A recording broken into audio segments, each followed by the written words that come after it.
তারা এখানে অংশগ্রহণ করেছে তাদের কাছে আমরা শুনেছি। আসলে আমরা একটু জানতে চাই যে এই বিগত সময়ে বিজয় দিবস উদযাপন করা হয়েছে, এখন বিজয় দিবস উদযাপন করা হচ্ছে, এর মধ্যে পার্থক্যটা কি এবং এখন কি চাচ্ছেন আপনারা যে বাংলাদেশের সামনে ভবিষ্যৎ কেমন হবে এবং কেমন বাংলাদেশ চাচ্ছেন?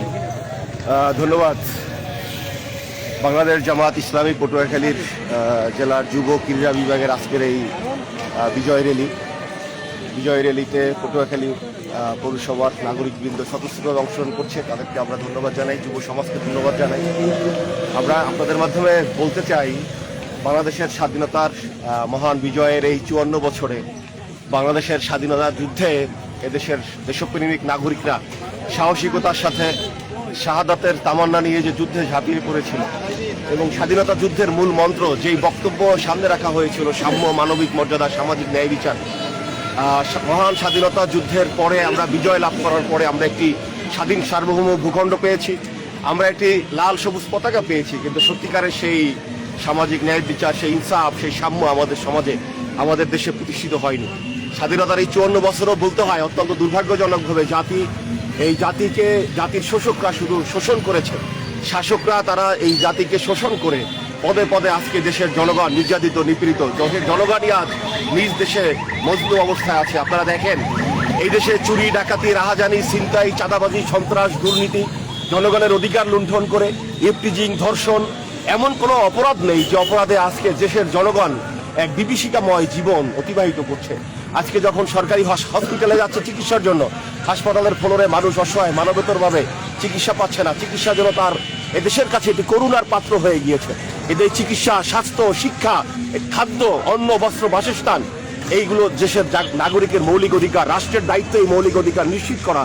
আদালতের বারান্দায় বিচারের বাণী নিভৃতে কাঁদে। দেশের সরকারি প্রতিষ্ঠানগুলোতে গেলে ঘুষ বাণিজ্য, সরকারি যারা অফিসার আছেন তাদের কাছে যেন দেশের জনগণ দাস হয়ে গিয়েছে। এই যে একটি সামগ্রিকভাবে দেশের অব্যবস্থাপনা, নাগরিকের অধিকার ভূলণ্ঠিত হওয়া, এটি স্বাধীনতার সুফল আমাদের দেশের জনগণ পায়নি। আমরা এই 54 বছরে বলতে চাই, আগামীর একটি কল্যাণকর রাষ্ট্র বিনির্মাণে জুলাই আগস্টে 2 সহস্রাধিক পিতামাতা বুক খালি হয়েছে, এদেশের নাগরিকরা জীবন দিয়েছে। আমরা আগামীতে একটি কল্যাণকর বাংলাদেশ প্রতিষ্ঠা করতে চাই। আমরা আগামী বাংলাদেশের স্বপ্ন দেখি।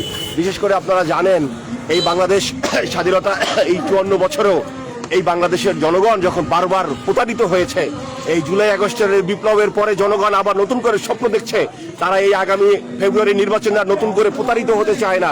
তারা আগামীর বাংলাদেশ নিয়ে সিদ্ধান্ত দেখতে চায় যে বাংলাদেশের সাহসী নেতৃত্ব এদেশের জনগণের মুক্তির জন্য শুধু নেতৃত্ব দেবে না, এদেশের মজলুম মানবতার পক্ষে শুধু ভূমিকা পালন করবে না, বিশ্বব্যাপী নির্যাতিত, নিপীড়িত মজলুম মানবতার ফিলিস্তিন থেকে কাশ্মীর, কাশ্মীর থেকে আরাকান থেকে মিন্দানাও হয়ে বিশ্বের দিকে দিকে যে মজলুম জনপদ, সেই জনপদের কণ্ঠস্বর হয়ে দেশের নেতৃবৃন্দ, জাতীয় নেতৃবৃন্দ আগামী দিনে কথা বলবে, এই প্রত্যাশা রাখছি আমরা এই বিজয় দিবসে।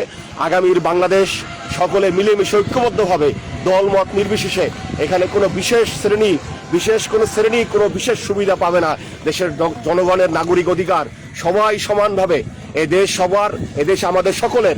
কোনো রাজনৈতিক ভেদাভেদ, স্বাধীনতার চেতনা নিয়ে কেউকে ব্যবসা করার সুযোগ দেওয়া হবে না। এই বাংলাদেশে আমাদের সকলের, যারা জাতীয় ঐক্য বিনষ্ট করতে চায়, যারা বিভিন্ন ধরনের তথ্য সন্ত্রাস, অপপ্রচার, মিথ্যা প্রোপাগান্ডা এভাবে চালিয়ে দিয়ে জাতির মধ্যে বিভেদ, অনৈক্য সৃষ্টি করতে চায়, তারা সত্যিকারের জাতির শত্রু, তারাই সত্যিকারের স্বাধীনতার শত্রু, তারাই সত্যিকারের একটি শক্তিশালী বাংলাদেশের শত্রু। আমরা বলতে চাই, দলমত নির্বিশেষে সকলে মিলে বাংলাদেশের সকল নাগরিক এই বাংলাদেশকে ভালোবাসে, এই বাংলাদেশকে নিয়ে ঐক্যবদ্ধভাবে তারা সামনের দিকে এগিয়ে যেতে চায়। এটি এই 54তম মহান বিজয় দিবসের মূল প্রতিপাদ্য স্লোগান বলে আমরা বিশ্বাস করি। আমরা সবাইকে আহ্বান জানাই, আগামী ফেব্রুয়ারি নির্বাচনের জন্য জাতি ঐক্যবদ্ধভাবে বাংলাদেশকে টেকনাফ থেকে তেঁতুলিয়া যে মানবিক নেতৃত্ব ডক্টর শফিকুর রহমানের নেতৃত্বে কাজ করে যাচ্ছে, এই পটুয়াখালীতে অ্যাডভোকেট নাজমুল হাসান, ডক্টর শফিকুল ইসলাম মাসুদ বাউফলে, এইভাবে বাংলাদেশের প্রান্তে প্রান্তে যে এই মানবিক নেতৃত্ব আগামী দিনে বাংলাদেশ পরিচালনার জন্য জনগণকে সাথে নিয়ে কাজ করছে।